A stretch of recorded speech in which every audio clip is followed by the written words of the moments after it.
This wasn't a normal thing at all. Who walks on the road at 12 midnight?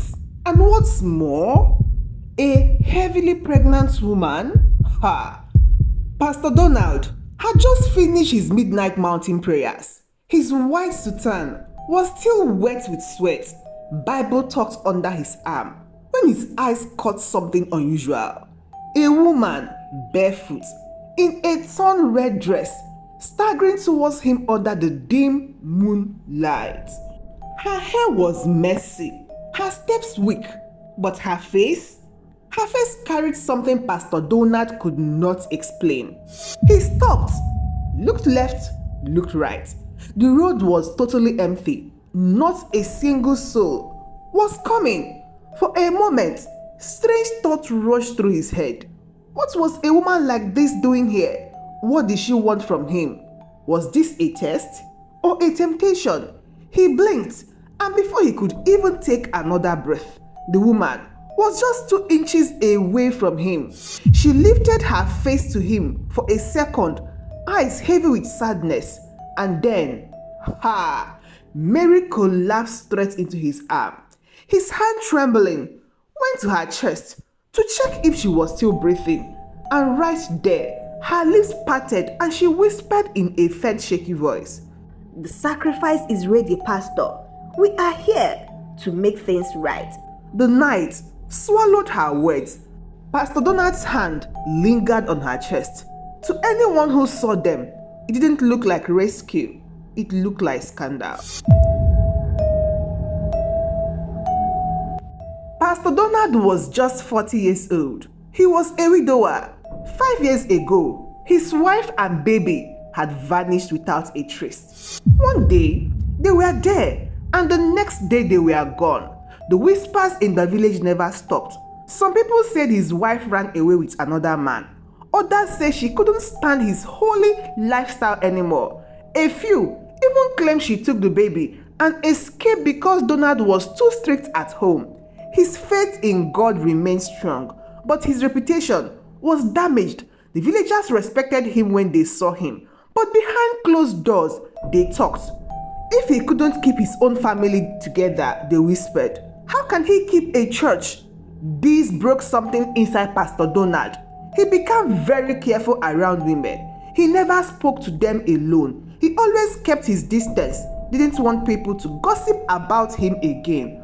But deep inside, he was dying. Every night when he prayed on the mountain, he wasn't just talking to God about ministry. He was fighting with shame, guilt, and questions that had no answer. Where was his wife? Was she still alive? Did she really run away? Or did something terrible happen to her? And his little boy? Would he ever see him again? The truth was simple but painful. Pastor Donald was not just a man of God. He was also a man carrying a heavy burden. A man who feared that one day his past would come back to destroy everything he had tried to build. And now, on this midnight road, holding a pregnant woman in his arms, he could feel that day had finally come. Pastor Donald lifted Mary carefully and carried her to his small house behind the church. She was unconscious, but her breathing was steady. He laid her on the sofa and covered her with a blanket. Then he called Mother Teresa, the oldest woman in that church. She was like a mother to everyone, and people trusted her wisdom. Mother Teresa, he said on the phone, I need your help. There is a pregnant woman here, and she collapsed on the road. Within 30 minutes, Mother Teresa arrived with 2 other church women. They examined Mary and gave her some water. When she woke up, her eyes were confused and scared. Where am I? Mary asked quickly. You are safe, Pastor Donald said from the corner. You collapsed on the road. Do you remember anything? Mary looked at him for a long time. Then she said something that made everyone freeze. You can't bury shadows forever, Pastor. The truth always comes out. The church women looked at each other. What did she mean? What shadows? What truth? Mother Teresa asked Mary directly, Child, what is your name? Where do you come from? And who is the father of your baby? Mary's eyes filled with tears, but she didn't answer. Instead, she looked straight at Pastor Donald and said, Some secrets. are too heavy to carry alone. The women left that night, but they carried the conversation with them. By morning, the whole village was talking. Did you hear? Pastor Donald found a pregnant woman at night. She was in his house all night. She spoke like she knew him before. Maybe this is why his wife left him. The gossip spread like fire in the dry grass. 3 days later, Deacon Felix came to visit Pastor Donald. Felix was a successful businessman who had joined the church 2 years ago. He was always smiling, always helpful, and always ready with advice. Pastor, Felix said, settling into the chair with a concerned look. I think we need to talk about this situation. What situation, Donald asked, though he knew exactly what Felix meant. The girl, Pastor, Mary. People are asking questions. They want to know who she is and why she came to you specifically. Pastor Donald felt tired. Felix, I found her collapse on the road. What was I supposed to do now? Leave her there? Felix nodded slowly. Of course not, Pastor. You did the right thing. But you know how people think. They see a pregnant woman. They see you helping her at night. And they remember your wife's disappearance. Donald's jaw tightened. What are you trying to say, Felix? I'm saying that sometimes even innocent actions can look guilty. Maybe it will be better if you confess any connection you might have with this girl. People respect honesty more than they respect secrets. Confess what, Felix? There is nothing to confess here. Felix smiled, but his eyes remained cold. Pastor, a leader should always be above suspicious. If there is even a small chance that people might misunderstand, shouldn't you clear the air? After Felix left, Pastor Donald knelt in his prayer room. Something about that conversation didn't feel right. Why was Felix so eager for him to confess something he hadn't done? Meanwhile, Mary was staying with the church women, but every day she said things that made people more suspicious. The pastor knows more than he's telling. She would whisper to anyone who would listen. This baby is connected to all sin that need to be paid for. Sometimes God uses unexpected ways to bring justice. The village was buzzing. Photos of Pastor Donald carrying Mary that first night started circulating on social media. Someone had cropped the image to make it look intimate. The caption read, "Men of God caught with mysterious pregnant woman at midnight." Pastor Donald watched his world crumbling. Church attendance dropped. People avoided eye contact. Some families stopped bringing their children to Sunday school. But the worst part was Mary's family. Mary's mother, Mrs. Grace, arrived from the next town with Mary's brother, James. They came straight to the church during evening service. Mrs. Grace was a large woman with a loud voice. She didn't wait for the service to end. She walked straight to the front and pointed at Pastor Donald. "You," she shouted, "you have stained my daughter's innocence. You have brought shame to our family." The congregation froze. Pastor Donald tried to speak, but Mrs. Grace continued. "My daughter was a virgin when she left our town 6 months ago. Now, she's pregnant, and she keeps talking about you. What did you do to her?" James, Mary's brother, stepped forward. He looked familiar to some of the older villagers, but they couldn't place where they had seen him before. "Pastor," James said calmly, "we don't want to cause trouble. We just want justice. Take responsibility for what you did, and we can settle this quietly." "I didn't do anything," Pastor Donald said firmly. "I found your daughter collapsed on the road, that's all." Mrs. Grace began to cry loudly. "Look what you've done to my family. My daughter is ruined. How will she face society?" Some church members began to whisper among themselves. The evidence seemed to be piling up. A pregnant woman who knew the pastor's secret, a family demanding justice, strange midnight encounter. Deacon Felix stood up and addressed the congregation. "Brothers and sisters, we are witnessing something very painful, but the Bible says the truth will set us free. Maybe it's time for our pastor to tell us the whole truth." The pressure was becoming unbearable. Pastor Donald could see doubt in the eyes of people who had trusted him for years. Even Mother Teresa looked confused and hurt. That night, Pastor Donald couldn't sleep. He walked to his prayer mountain and cried out to God. "Lord, you see my heart. You know I'm innocent, but everyone believes I'm guilty. How do I fight lies when they look like truth? As he prayed, he remembers something his wife used to say. Sometimes the devil's greatest weapon isn't temptation, it's accusation. Sunday morning came like Judgment Day. The church was fuller than it had been in weeks. But not because people wanted to worship, they wanted to see what would happen that day. Pastor Donald stood at the pulpit, looking at faces that had once shown him love and respect. Now, they showed suspicion, disappointment, and barely hidden anger. He opened his Bible to speak, but Deacon Felix stood up first.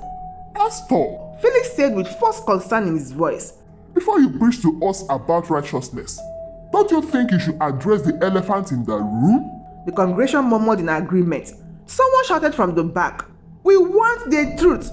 Pastor Donald closed the Bible. His hands were shaking, but his voice was steady. "What truth do you want to hear?" The truth about you and Mary, Felix said. The truth about why a pregnant woman collapsed into your arms at midnight.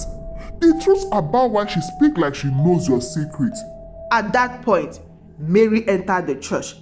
She was wearing a simple white dress, her pregnant belly obvious to everyone. The congregation turned to stare at her. Felix smiled and gestured for her to come forward. Mary, my dear, this is your chance. Tell us the truth. Tell us who the father of your baby is. Mary walked slowly to the front of the church. Her hands were trembling and tears were flowing down her cheeks. She looked at Pastor Donald, then at her family, then at the congregation.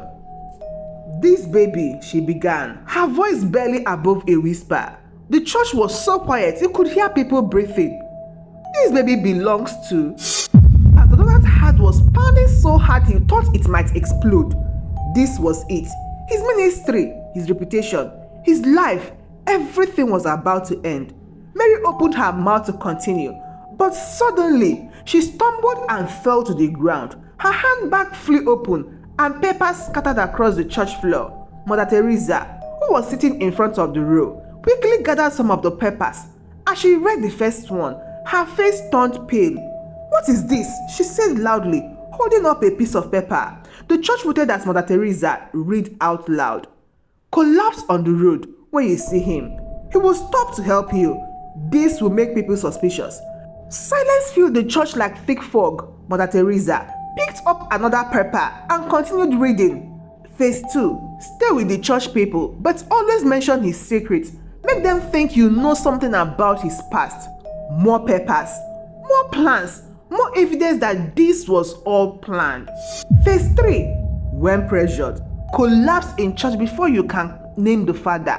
This will make him look guilty without you actually lying. Deacon Felix jumped up and tried to grab the papers. Those are fake. Mary wrote them because she's scared. But Mother Teresa held them high and kept reading. Payment $50,000. When Pastor Donald is removed from the church. Signed, F.A. The congregation gasped. F.A.? Felix Adebayo? Pastor Donald looked at Mary, who was still on the floor, crying uncontrollably. He knelt beside her and asked gently, "Mary, what have they done to you?" Through her tears she whispered, "They promised me money. They said you destroyed their family years ago. They wanted revenge. I just needed money for my baby. I didn't know it would hurt so many people." Felix panicked. He shouted at Mary, "Shut up! They don't know what you are saying." But it was already too late. The truth was pouring out like water from a broken dam. "They told me you were evil," Mary continued, looking at Pastor Donald. "They said you drove your wife away. They said you deserved to be punished. But when I met you that night, you were so kind, I wanted to stop. But they threatened me." Mother Teresa held up another paper, a contract with Mary's signature and Felix's handwriting. The plan was detailed, cruel and designed to destroy Pastor Donald completely. The congregation erupted in anger, but not at Pastor Donald. They turned their rage towards Felix and Mary's family. "How could you do this to our pastor? This is evil. Where is your fear of God?"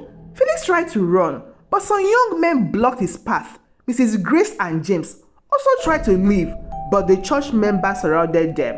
Pastor Donald stood up and raised his hands for quiet. When the church calmed down, he spoke with authority. "Let them go. Everyone stared at him in shock.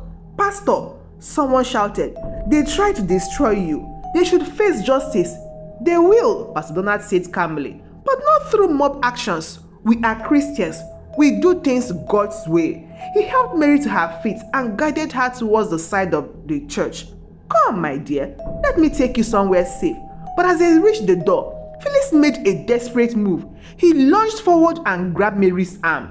"She is not going anywhere," Felix shouted. "If I'm going down, everyone goes down with me." Chaos erupted. Church members jumped to stop Felix. Tables and chairs fell over. People screamed.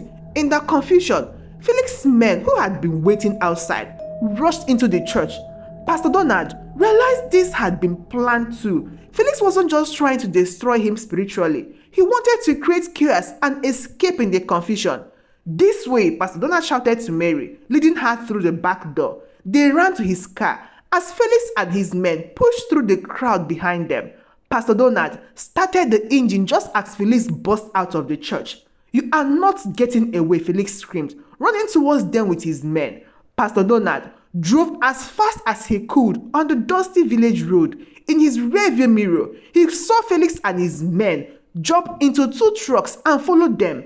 The chase was like something from a movie. Felix's trucks were bigger and faster, but Pastor Donald knew the roads better. He took shortcuts through narrow paths that the truck couldn't follow easily, but they were catching up.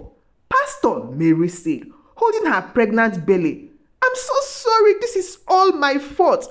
"No, Mary," Pastor Donald replied, swerving to avoid a pothole. "They used you. You are a victim too." Behind them, one of the trucks was getting closer. Pastor Donald could see Felix in the passenger seat, shouting and pointing, just when it looked like they would be caught. The sound of sirens filled the air. Police cars appeared from the opposite direction, their lights flashing in the evening darkness. The truck immediately slowed down and tried to turn around, but more police cars appeared behind them. They were surrounded. Pastor Donald stopped his car and watched as the police arrested Felix and his men. Some of the church elders had called the police after reading the papers Mary had dropped. Within an hour, Felix, Mrs. Grace, and James were in handcuffs. The conspiracy was exposed completely. 3 weeks later, the truth was even clearer. The police investigation revealed that Felix had been planning this for over a year. He wanted to become the new pastor of the church, so he could steal the church money and property. He needed Pastor Donald out of the way. Mary's family owed Felix money, so he used their debt to force Mary to participate in his scheme. Mary herself was just a desperate young woman who needed money for her unborn child. But the most shocking discovery came when the police found Pastor Donald's wife and son. They had been kidnapped 5 years earlier by James, Mary's brother, and some other criminals. James had been hired by people who wanted to destroy Pastor Donald's ministry back then too. Pastor Donald's wife and son were found in a remote village, traumatized and afraid. They had been told that Pastor Donald was dead and they could never return home. The reunion was emotional but difficult. 5 years of separation and trauma couldn't be healed overnight. Pastor Donald's wife barely recognized him. His son, now 6 years old, was afraid of the man who claimed to be his father. Mary gave birth to a healthy baby girl. 2 months later, Pastor Donald and the church helped her start a new life in a different town, away from the people who had used her. Felix was sentenced to 12 years in prison for kidnapping, fraud, and conspiracy. Mary's family received lighter sentences because they cooperated with the police.